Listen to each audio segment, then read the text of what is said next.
Do you think fancy schools are worth it? Welcome to another episode of Entreverse powered by BBC EDCell. When we shot the podcast, Mr. Sujit jagirdar was the Chief Innovation Officer of T-Hub. Since then, a lot has changed. It is an honor for me to present to you the new CEO, the new Chief Executive Officer of world's largest incubation center, T-Hub.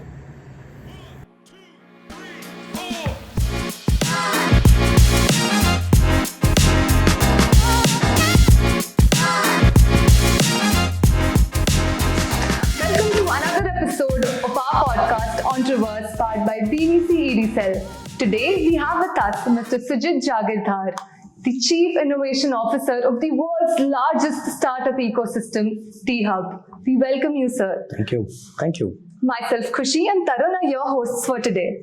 Okay, so let's delve straight into your 2 decades of experience in corporate and to entrepreneurship. It's something really fascinating and fancy to say the least. So, how do you define that? First of all, to both of you, thank you very much for having me on this show. 2 decades, yes, it's actually 2.5 decades. It's been, as you rightly said, a fascinating journey. Been with multiple entities across the globe and, of course, across India, wearing multiple hats. So the challenges were many, but so were the opportunities in terms of addressing some of the critical aspects that corporates go through. Whether it is building a product or solving a customer issue or actually pioneering some of the innovations while I was at the corporate world, within the corporate world. Now, that kind of attracted me to the startup world, in terms of when I made the switch about a little over a year back, when I moved from my previous organization, which was Wipro Technologies, to T-Hub, because while at Wipro, I was engaged with the startup ecosystem, engaging their solutions to solve Wipro's customer problems. So that's how the connect happened, and there was this interesting opportunity at T-Hub. And I realized there could be a lot much more that can be done engaging with the startup ecosystem. And that's a brief answer of what helped me move from a corporate world to the startup world. Okay. So on that note, you're the Chief Innovative Officer of T-Hub. So how does it feel to have this position as, the CIO, and what are the challenges you face daily, being at this position and handling the world's largest innovation ecosystem? Well, position honestly doesn't matter, because I think every role in every organization is important, and I'm not being theoretical here. Having spent 27 years in the industry, I realized that each role at whatever level has its own significance, right? Coming to the challenges, right? Part of my role is really to oversee 4 areas, right? One is what we call as corporate innovation, the engagements with corporates to drive innovation within those organizations. Second is international partnerships. What's happening is, being the world's largest innovation hub, we attract a lot of international, entities, whether they are international corporates like MNCs or corporates that are setting up offices right in Hyderabad from various countries, or agencies or agents, whether it would be government agencies. From yesterday, we had almost visitors from 3 countries. An advisor to the Secretary of State in the US, a delegation from European Union, a delegation from Japan. So that's what happens here on literally daily basis. How do you engage with them effectively? So that's the second area. Third area is all the government engagements, because today with all this drive around Atmanirbharta, right? There's a lot of focus on promoting entrepreneurship, and you hear it right from the top, right? So that's the same thing with the state governments here as well. So how do you engage with the state governments effectively? Now, the fourth area is around partnerships. What we firmly believe is that we cannot achieve what we intend to achieve, right, through innovation, scaling innovation, by doing it all alone. It's very critical to identify the right partners who can go along with you, right? It could be academic institutions or similar hubs that might be doing excellent work. So we extend our hand of partnership and we work with them. So these are the four areas. Why I'm saying this is, before I talk about challenges, you need to understand what is my focus area. So in each of these areas, how do we drive innovation themes is what I focus on, and I have a good team that helps me drive. Now, in terms of challenges, see, innovation is easy to state but difficult to understand. If you look at the startup world, right? Startups typically, and you guys are all aspiring entrepreneurs, Yes, right? sir. So we think we are building something great, and it is important to have that passion to build, to continue to strive in spite of difficulties. But what is also important is to understand what is the critical problem you are solving, right? That possibly the market looking for that problem or a solution for that problem, right? If you have that perspective, it's probably that much more easier to build and scale, and you see the fruits of all the effort that you are putting, right? There is this strategy called blue ocean strategy and red ocean strategy. I don't know if you've heard of these terms, right? Red ocean strategy is where you're solving some problem. There are hundreds of others who are also solving the same problem. So each one is trying to step onto each other's toes, trying to solve the same problem. Blue ocean strategy, so which means that there are fish or whales or sharks killing each other, trying to solve the same problem. Maybe you're doing something slightly different from the other person, but it's the same problem, similar solution. Everyone has a lot of options to look at. The blue ocean is really where people are not really solving that problem. Everyone is looking for some solution. So you have to decide, you have to understand where you are operating.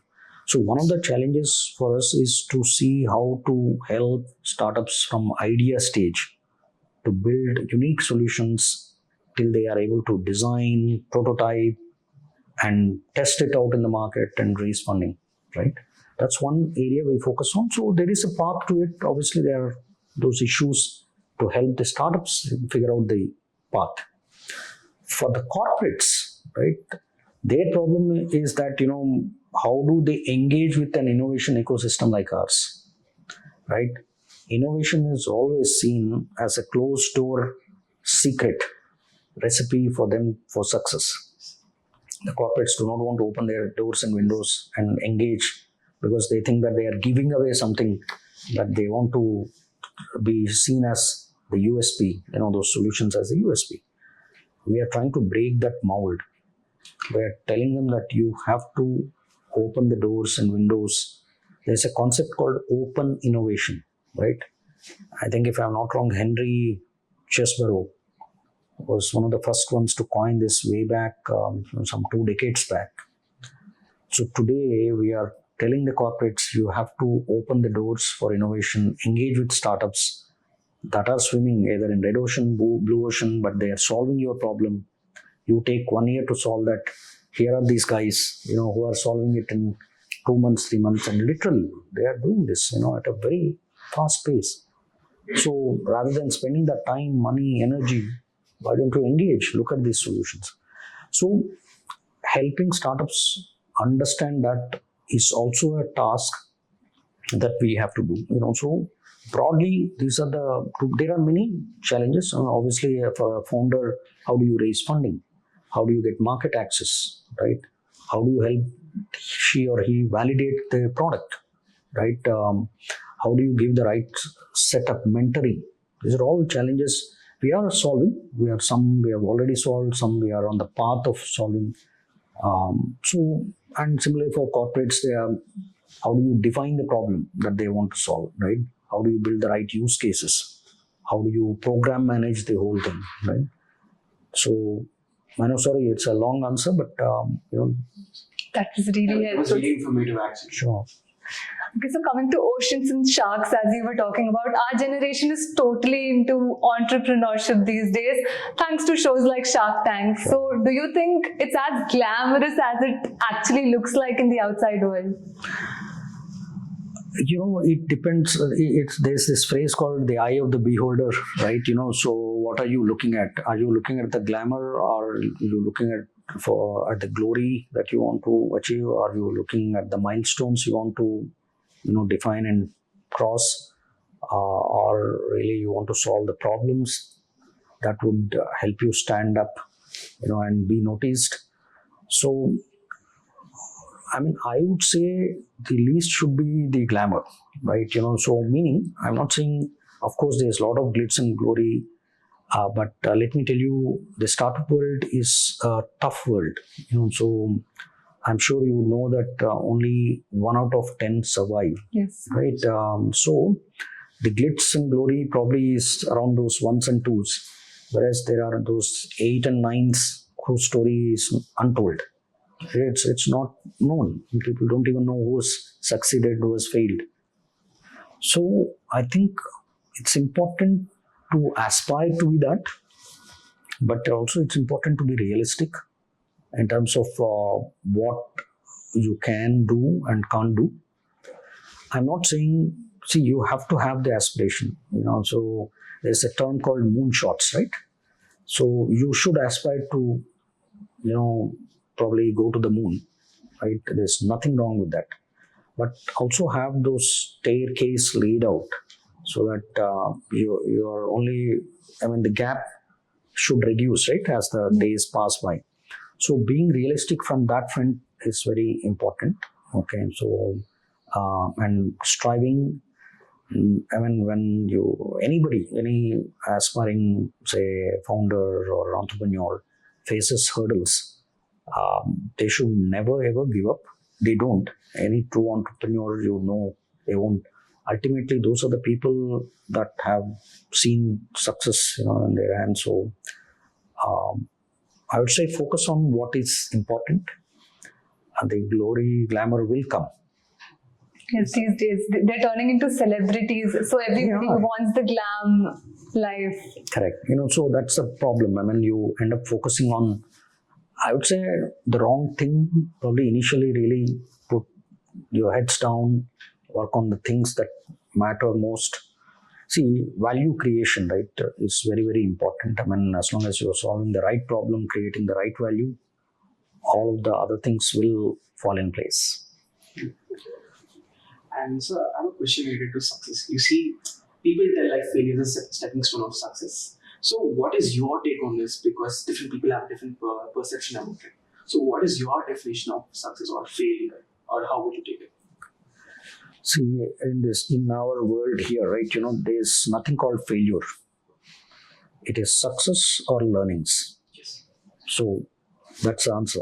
So you have learnings. So you move on with those learnings so that you become more wiser and move to the next step, right? Yes, sir. And innovation is always termed as the key to solve the world's biggest problems. So, do you think there is any misconception that is related to innovation being that key? I don't think there is any misconception, at least on our minds, being in the startup ecosystem, because innovation is what drives us, to strive for the best. But yes, there are misconceptions in the sense that a misunderstanding as to how the term is used, or coined. I don't know if you meant whether people understand it differently, because everyone talks about innovation. It's the other fashionable term to be Yes, used, right? Anybody wants to sound intelligent, they'll say, yeah, I'm doing some innovative work. And you sound very intelligent, right? But is that what one wants to drive? So innovation has helped all through the ages. It's nothing new. through the ages. I mean, when if you take from the time immemorial, right?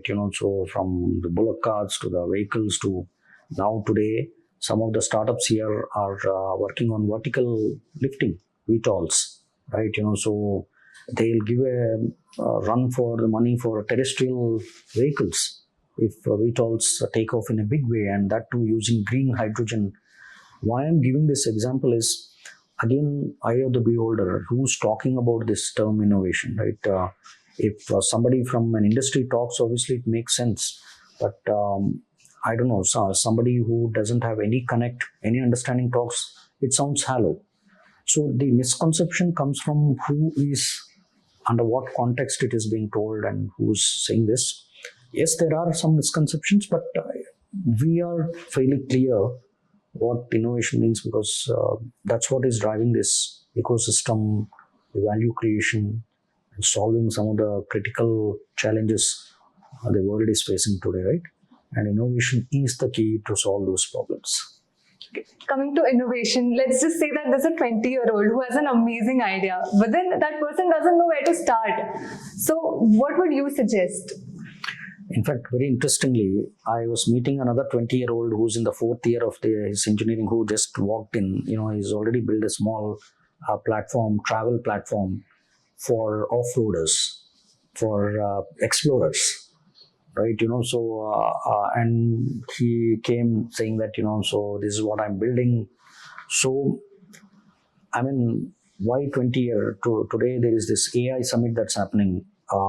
There's a kid who's about 14 years, who's giving a speech and talking about what he has innovated and how he is using Gen AI to build his platform. So innovation has no boundaries, right? Obviously 20-year-olds are something, I mean, those are the prime movers. Those are the people who are the prime movers of innovation.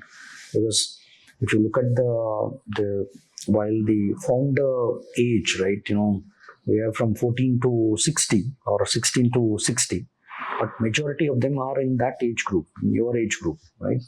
So, I mean, you obviously bubble with ideas and also the energy that you have, right?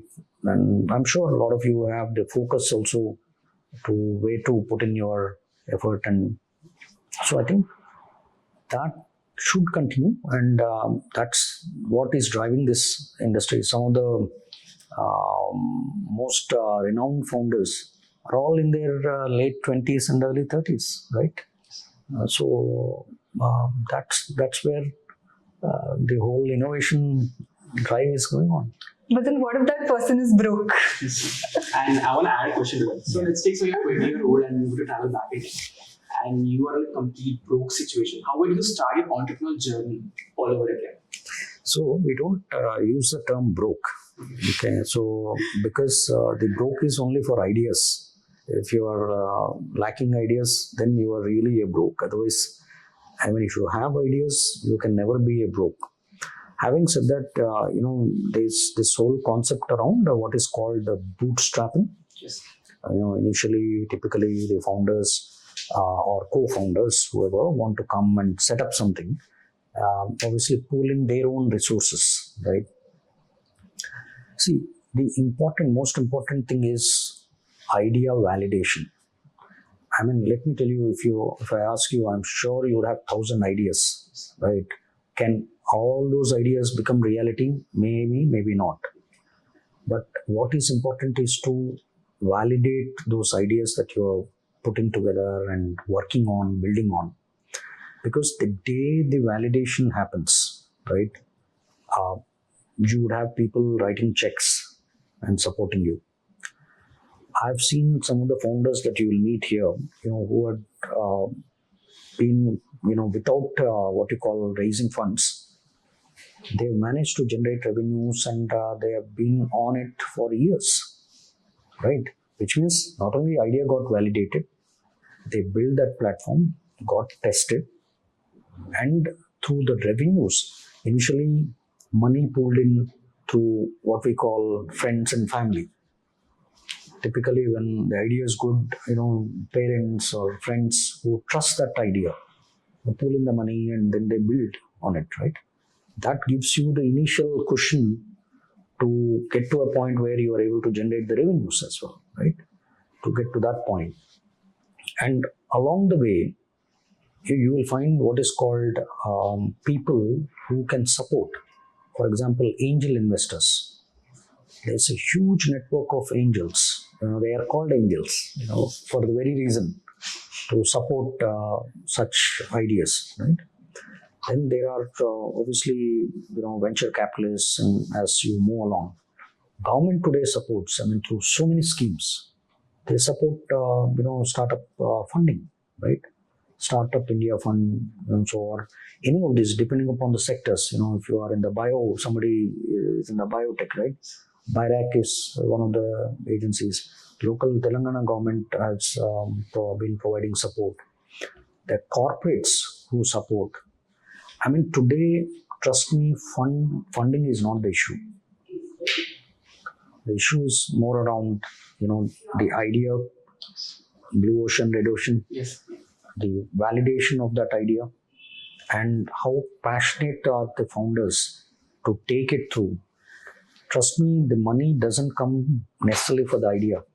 It comes for the founders, right? How the passion they exhibit, the commitment they show, and the end goal, that the vision that they have. You can't say that I'll go to moon tomorrow and all of that. So you have to be realistic, but that's what it is. Okay. So my next question is, I want to tell the story of this Steve. Remember Steve Jobs and Steve Wozniak? They built Apple together, and they built initially the first Macintosh. So how is it important to have a good co-founder? Do you think best friends can be co-founders, or what is it necessary of a good co-founder? Very simple. Actually, the one of the biggest thing is complementary skills, right? Which would help the team, right? Or that particular startup.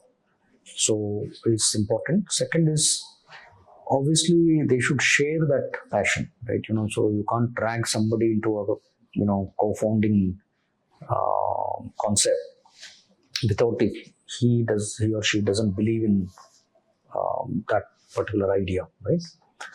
And like the founder, the very nature should be to go the whole 9 yards, walk the whole 9 yards, right? So not to give up the same kind of traits that a typical founder would have, right? Come what may, want to achieve that end goal. So those are some of the things that are there. Rest all, technology, all the other things would fall in place. But I believe these are three critical aspects for a co-founder. Nice. Yes. Okay, then coming to your journey in IIM Calcutta, do you think fancy schools are worth it? See, I did my executive program in leadership and management from IIM Calcutta. See, again, it goes back to that other point about where is your focus, right? Is it the focus on the glitz and glamour of getting, the degree or the stamp, or is it really about the value? I think the biggest thing, I had some great profs. In fact, last week I was at IIM Calcutta delivering a lecture for a large set of government entities on the request from my professor. The point where I'm coming from is, I think I derive a lot of value from the association that I have as an executive alumnus of IIM Cal. A lot of network. In fact, a few days back, their innovation park head was here. So we are working on a collaboration with IIM Cal, between TGUP and IIM Cal. So that is what is of value. Okay, so you can do it from anywhere, I believe. Not every founder is from an IIT or an IIM, and they are doing extremely well. And vice versa, if somebody is from that, doesn't necessarily mean that they will be very successful. So it works both ways. It's really about the person, individual, what value they are deriving. You could derive value from anywhere as long as you are searching for it, right? So 99 percentile is not the benchmark to enter into entrepreneurship. Absolutely. So that is true. It's really those 3-4 things that I mentioned, so absolutely. So, okay, so as a 20-year-old, we are really curious as to actually how T-Hub works. As in, if I have an idea and I come up, so what is the procedure, if you could tell us in brief?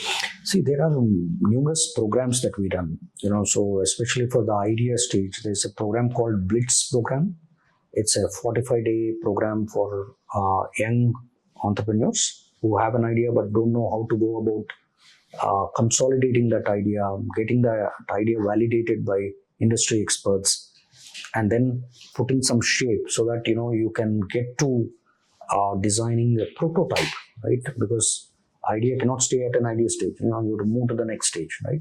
So this Blitz program is an excellent program for all those budding young entrepreneurs who have ideas in their mind and do not know how to go about.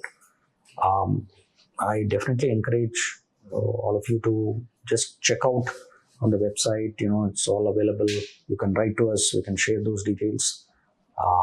And if you find that useful, you can sign up for the program, and you can. And there is a journey, from idea stage, Blitz, to actually there is something called rubrics. Rubrics is really prototype building, validating an MVP, creating an MVP. So that's a 100-day program. So from there to Lab 32, which is a program focused on market access, so that you get to do pilots and POCs with the corporates or customers. And then finally T-Angel, which is a fundraising program. So this whole journey, in about a year, you become an entrepreneur who would be ready to raise funds. So that's what we do here. So talking about support in government, as you mentioned, do you think the change in government actually impacts the startup ecosystem? Not at all. In fact, I think the great part about all these governments that we had here has been excellent support we've been receiving, right? I don't know if you guys have been to the AI summit that's happening, right, in HICC. The whole discussion is around AI and innovation. And we are one of the partners for innovation for the local government. So, the support is excellent, and that would continue. That's what is our firm belief. Okay, so right here I want to talk about the journey of you. Being working in MNCs and then again coming to T-Hub. How does it feel to you? And when you see these people in mind, like these young people, what is the first thing you get when you see our generation building startups? Whereas when compared to your generation, where it was like only Tata's or a few people, like, you know what I mean? And suddenly you're seeing these people building new startups, new ideas, innovation. So how are you feeling? Do you think India is changing, the new India is changing? So I thought I came out of the Jurassic Park, and so now I'm in a very different park altogether, right? So that's what I feel. I think it's phenomenal to see. See, to be very fair and honest, we didn't have probably enough number of opportunities, around that time. So by default, there were only few entrepreneurs here and there. But having said that, I think today the ecosystem has been built in such a way that the youngsters just need to have the idea, and so you have multiple paths, right, to traverse to become an entrepreneur. Of course, there's also enough competition because things have become so easy, so to say. Technology access, money access, and ideas, because you get exposed to so many different scenarios. So, but having said that, I see youngsters today are a lot much more entrepreneurial. Some of them are in this room here as well. So I think that is definitely a difference between what was probably, you made me sound like a dinosaur, my generation and your generation. But so you have far more opportunities to tap into. I want to add a question to that, sir. So basically, in this particular, like in my statement, I'm 20-year-old. The first thing any father says is job kar lo. Uske baad hi kuch entrepreneurship something. If I talk about entrepreneurship at my own, they're like, joote padenge pehle. So what do you say to to the youngsters or to the parents, especially who are watching this podcast, is job necessary at this point of time? While there's a lot of position across the world, or actually, telling the parents or inculcating them कि यार entrepreneurship side में भी जा सकते, you can encourage a student or your child to set up his own business, or if he has an idea, just support him like that.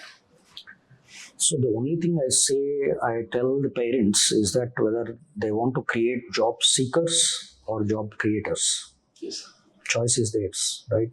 They want to see their daughter or son creating jobs for, I don't know, tens and hundreds of people versus going to office after office, submitting resume after resume, and trying to find a job under a boss who may or may not hear you or listen, right? So that's the choice the parent has to make, and I think you have to trust on your son or daughter's ability to, right, deliver, right? Because at the end of the day, parents are the best advisors as well, right? So that's what is. They probably think that either it is 10 years of stable life or 10 years of hustle and grind. Right. In the field of entrepreneurship. That's the point, right? At the end of the day, that glory that you spoke of earlier, right? Leaving the glitz and glamour, just the glory part, so is what you should focus on, right? What do you think it takes to be that entrepreneur? Just 5 skills that actually an entrepreneur should possess despite of any. See, there are multiple skills, and we did briefly talk about those skills. The founders, the kind of co-founder skills that we spoke of, right? So whether the person, shares the passion, right? And he or she is willing to go through the entire hog, the whole 9 yards, come what may. Hustling, you did mention about hustling, right? Again, for entrepreneurs, there is no 9 to 9 kind of or 9 to 5 kind of job, right? How do you manage multitasking? I mean, like I was saying, I met another 20-year-old before I came here. He was saying, I'm the CEO, I'm the CTO, I'm the chaprasi, I'm everything rolled into one. How do you handle, everything into one, right? How do you handle stress? How do you handle pressure, right? You did say broke till you are able to generate some revenues, right? So ability to do all of these things is what makes an entrepreneur what he or she is. So coming to stress and hustle, there's a term called work-life balance. Entrepreneurs usually say that, hey, hamara work-life balance. But do you think that actually exists, or it is just a myth? No, I mean, honestly, it doesn't. Okay, so it's really what you make out of it. So I'm not saying work-life balance is talking about is not the right thing or wrong thing, but it is really about what you make out of the work life, right? There's nothing called a balance. So you have to really figure out what is that balance for you, which could be different for him. That's right. So about building a brand. Let's say I have an amazing idea, I have all the resources built. So what it takes to build a brand, as in actually put out your name, that even if 100 people are there in the pool, that I am the best. So what are the ways that we could do that? I mean, I believe only 2 things. One is trust. The second is a promise of delivery, quality. I mean, to me, these are the only 2 things that really matter for a brand. Build trust. Somebody who trusts, values you. Something that is valued creates a brand, right? But you have to deliver to that promise. I mean, you can always talk a lot of things, get Mr.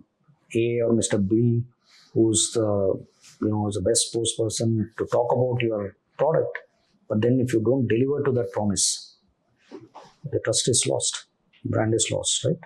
So you have to strive towards these 2 things, rest will follow. I mean, obviously you can put a lot of money around advertisements to create a brand, but build trust, deliver to that promise. Coming to advertising, as you mentioned, do you think the current trend that has completely changed from the traditional marketing to completely social media, everything? So do you think that is actually reliable? I think a lot of organizations are relying on it, so I believe it is reliable. There's a lot of social media influencers who are playing a big part, right? In advertising. Then there are various other types of advertisements through social media. I mean, the WhatsApp based or Facebook or Meta, ads. What today what is called as nudging, right? To let people actually buy something, right? So a whole lot of ways in which these advertisements are happening. Most of them are legally okay, but there are those clandestine advertisements that do happen, which one needs to be watchful of, right? As long as the intent is right, I think any mode of advertising is okay. Definitely, sir. Definitely. So moving forward to rapid fire questions. Yeah. My first question to you is: start by 20 or 35? 20. That's a straightforward answer, sir. Work from home or office? Anywhere, As long as you do it. right? Learning new things or mastering old skills? New things. Okay. Taking risks or playing it safe? Obvious. Taking risks. Obviously, take risks. And my last question to you is: making a difference in the world or living your own peaceful life? No, I mean, making a difference in the world, every 20-year-old should aspire for. I mean, there's no second thing about it, because you can make the difference, right? I firmly believe. So, I think you should aspire to make that difference. Right. On to the last question, sir. You were recognized as India's one of the top 10 chief innovating officers. So how did you feel? Did you feel that sense of achievement ki corporate se yahan it's a big deal? Oh, actually, I got to know about it, because it was an independent survey that was done. So it was not something that I applied for or anything. So it was a pleasant surprise. But I think it only reiterates the fact that whatever we are doing, and it's never going to be a single person doing everything, right? So what we are doing here is adding some value somewhere. That's the reaffirmation, if you will, is what I take away, from whatever that recognition was. Yes, sir. Thank you so much, sir. It was an insightful session. We really had a lot to learn. Thank you, and thanks for all the nice questions. Inspiring, sir. Thank We you. hope to be here someday. Absolutely, please do. Yeah, thank you. Thank you so much, sir. Thank you. sir. Thank you. Thank you so much. All right, Thank good you, sir. meeting. All right.